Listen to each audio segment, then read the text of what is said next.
La cause de l'indépendance de la Kabylie enregistre de nouveaux soutiens en France. C'est le grand général qui lui-même a ouvert la voie à la reconnaissance du peuple kabyle.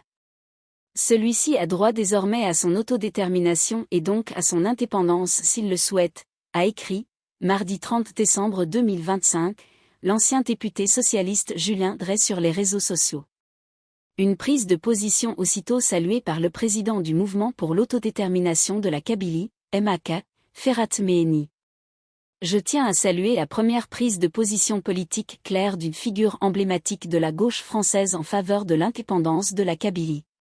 En s'exprimant ainsi, M. Julien Dray vient de sauver l'honneur d'une gauche française qui, jusqu'à présent, s'est montrée frileuse, voire silencieuse, face au processus d'autodétermination des peuples en général et à celui du peuple kabyle en particulier, a-t-il souligné dans un communiqué. Par cette déclaration, M. Julien Dray inscrit son nom parmi ceux qui ont su placer le droit des peuples au-dessus des calculs idéologiques et des frilosités partisanes. Au nom du peuple kabyle, je lui exprime notre profonde reconnaissance pour ce geste politique fort, digne et honorable, a ajouté le président du MAK. Cette adhésion est loin de constituer un cas isolé. Ces derniers jours, des soutiens à la cause kabyle se sont également manifestés au Parlement britannique, à travers une nouvelle question écrite adressée au gouvernement par le député conservateur Jim Shannon.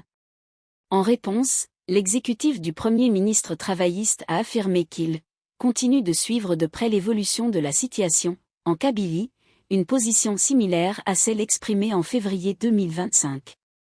Ces initiatives parlementaires témoignent de l'existence d'alliés de la cause kabyle au sein du Parlement britannique. En France, l'indépendance de la Kabylie bénéficie également du soutien du sénateur Stéphane Le Rudulier, membre du Parti Les Républicains.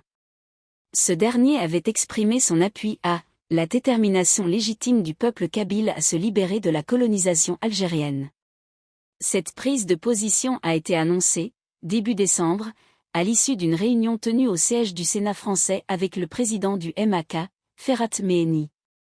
En 2026, la cause de l'indépendance de la Kabylie devrait également se frayer un chemin au Parlement européen.